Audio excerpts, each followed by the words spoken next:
माझ्या बाबासाहेबांनी काय सांगितले बघा, रस्त्यावरून जात्याला एखादं पोरग बघा, ते रस्त्यावरून चाललेलं असते, पायामध्ये चप्पल नसते. आजची स्थिती सांगतो, पायामध्ये चप्पल नसतं, अंगावरती कपडे नसतात, असली तर फाटलेले असतात. ते पोरग रडत उभं असतं. सहज तुमचं लक्ष गेलं तर त्या पोराची विचारपूस करा, का रे रडतोयस? ते पोरग बोट दाखवेल. दारूच्या दुकानाच्या बाहेर त्याचा बाप दारू पिऊन पडलेला असतो. कोण आहे रे हे? माझा बाबा. तुझी आई?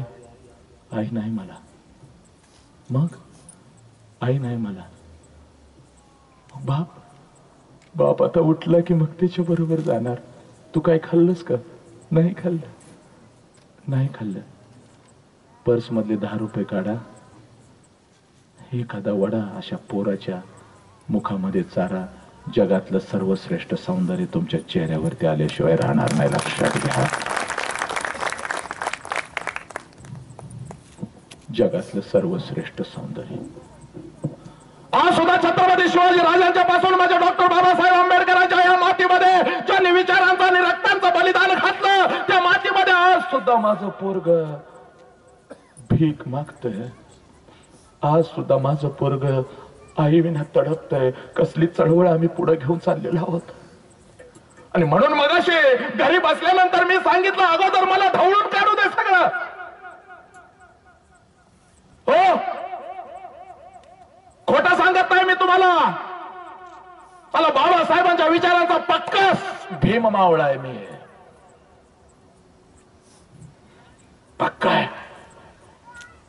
एक किस्सा ऐका, खरा किस्सा सांगतो आणि पुढच्या मुद्द्यावरती मी जातो आणि इथं थांबतो. जास्त वेळ मी तुमचा घेणार नाही, कारण 2 तास बोललो, 4 तास बोललो म्हणजे खूप काही चांगलं बोललो असं कधीच होत नसतं. आयुष्य बदलायला वर्षानुवर्षांची वाट पाहावी लागत नाही. आयुष्य बदलायला त्या वर्षांच्या मध्ये एक क्षण यावा लागतो. त्या क्षणाला तुमचं परिवर्तन होत असतं, लक्षात घ्या. त्या क्षणाकडे तुमची नजर पाहिजे, त्या क्षणाकडे तुमची नजर पाहिजे. अशीच नजर माझ्या बाबासाहेबांची होते.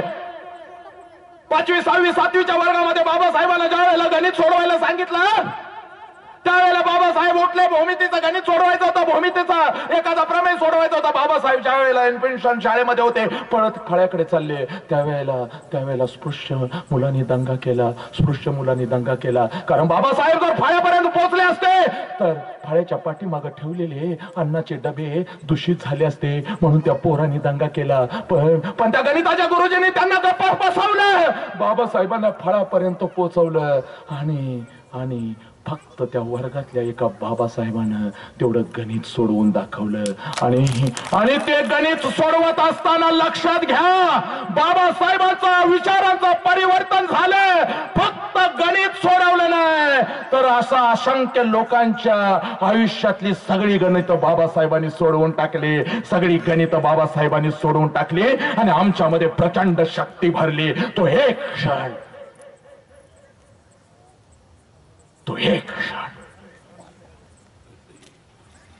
तो क्षण आमच्या जीवनामध्ये येणं अतिशय गरजेचं आहे.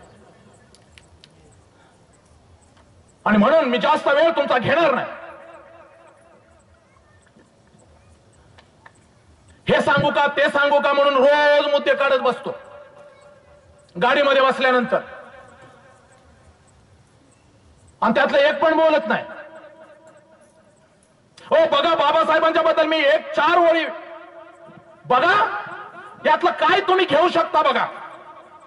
महत्वाकांक्षी लक्षवेधी जिद्दी निश्चयी धोर निधारशे, महत्वाकांक्षी लक्षवेधी जिद्दी निश्चयी धोर निधारशे, कष्टाळू अभ्यासू विचारी स्वाभिमानी, कार्यकुशल कर्तव्य दक्ष, अत्युत्त पदव्यांचा एकनिष्ठ साधक, बहुज्ञानी, जनहितासाठी ज्ञानाचा सदउपयोग करता, लोकहित दक्षक, महानायक, जागरूक जनतेचा सत्याग्रही, झुंजार आंदोलनकारी, न्यायाचा कडवा रक्षक, अन्यायाचा निर्भय शत्रू, मानवतेचा मित्र, दृष्टा समाज सुधारक, शोषितांचा कुशल संघटक, क्रांती प्रिय, भविष्य दृष्टा, परंपरांच्या विरुद्ध धैर्याने लढणारा अजिंक्य योद्धा.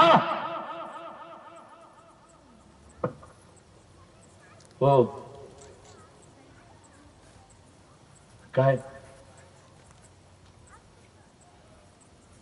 10 वर्षामध्ये 6 पदव्या, बलिदान बघा. आमच्या पोराला फक्त ताप आला, एवढं ऐकायचं, नीट ऐकायचं, कान उघडं ठेवून ऐकायचं. आमच्या पोराला फक्त ताप आला ना तर 10 वेळ फोन बापाला जातो. अहो ऐकलं का, ताप आलाय हो. लगेच बाप, अगो असा कसा ताप आला, त्या डॉक्टरकडे घेऊन हे कर ते कर ते कर. बोंबा बोंब. हो फक्त ताप आला तर. कीर्तन सुरू होत, ऐका, एवढा किस्सा ऐका. खूप हसलो, हसत असताना अंतर्मुख सुद्धा झालो. तर एका एका एका एका एका एका मुद्द्यावरती मला यायचंय. खूप आग आहे आतमध्ये, खूप वेदना आहेत. आणि पोस्टमन शोधत आला गाडगे बाबांना, या गावातून त्या गावात, त्या गावातून या गावात, आणि तार घेऊन आला होता.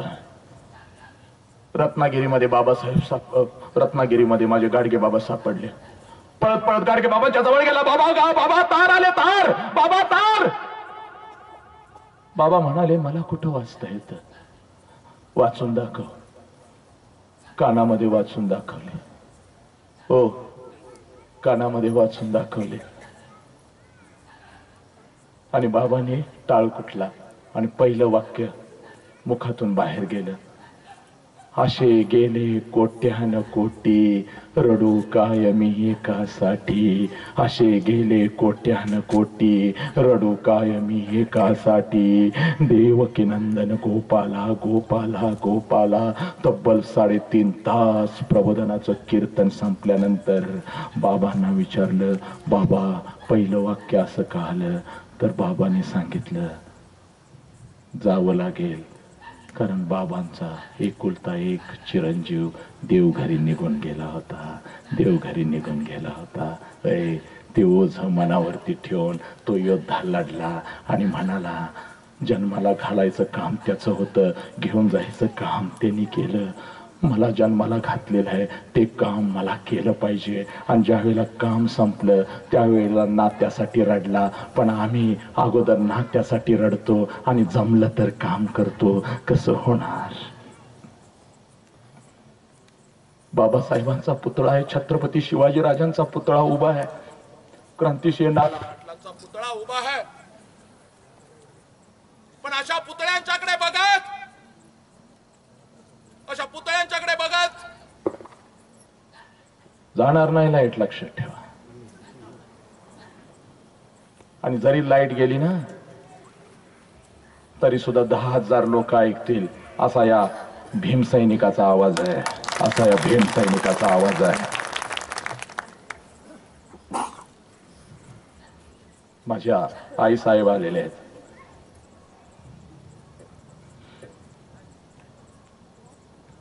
संस्कार म्हणजे विचारांचा अमृत पिलेलो आहे. बाबासाहेब होते तिथं आणि शेवटी बाबासाहेब माझ्या रमाई जवळ जातात. बघा रमा, मी तुला काहीच देऊ शकलो नाही रमा, मी तुला काहीच देऊ शकलो नाही. कारण बाबासाहेब ज्या वेळेला लंडनला होते त्यावेळेला पहिल्या 6 महिन्यामध्ये निरोप आला, बाबासाहेब पुत्र जन्माला आला. आणि त्याच बाबासाहेबांना 1 वर्षानंतर निरोप जातो, बाबासाहेब जन्माला आलेला पुत्र पुन्हा निघून गेला, पुन्हा निघून गेला. जो राजरत्न जन्माला आला तो राजरत्न सुद्धा निघून गेला. त्याला बाबासाहेब माझ्या रमाई जवळ बसतात. ए रमा, तुला तुम्हाला मी काहीच देऊ शकलो नाही. पोटाला आलेली रत्न सुद्धा निघून गेली. त्यावेळेला माझी रमाई म्हणते, बाबासाहेब, आपल्या 2 रत्नांच्या साठी जर तुम्ही जगला असता तर या भारत मातेचे हजारो रत्न तुमच्या विना पोरके राहिले असते. बाबासाहेब, तुमच्या विना पोरके राहिले असते. बोला विश्वरत्न डॉक्टर बाबासाहेब आंबेडकरांचा. हे बलिदान होत, हे बलिदान होत, हे बलिदान होत. माझ्या लेकानो, जरा थांबा रे बाळानो, दंगा करू नका.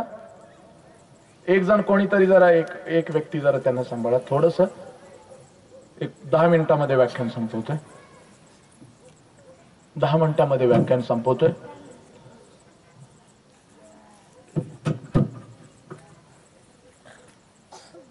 खूप मोठी आग आहे, खूप मोठी आग आहे. ज्या वेळेला बाबासाहेबांनी, इकडे बघा,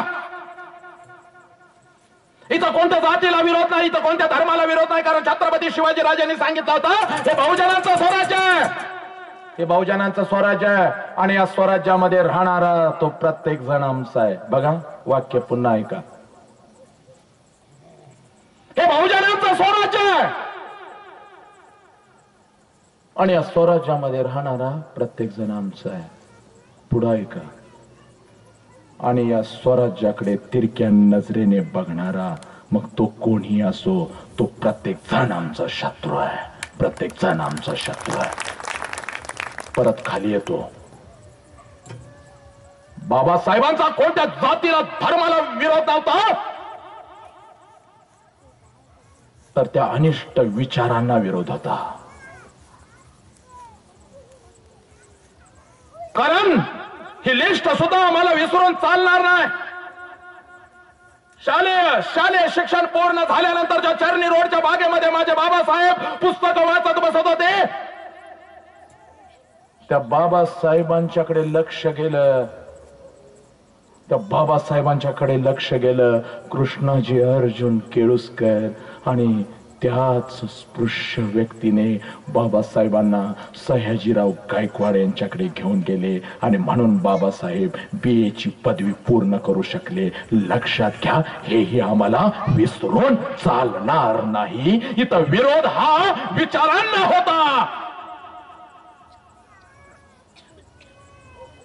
विचारांना.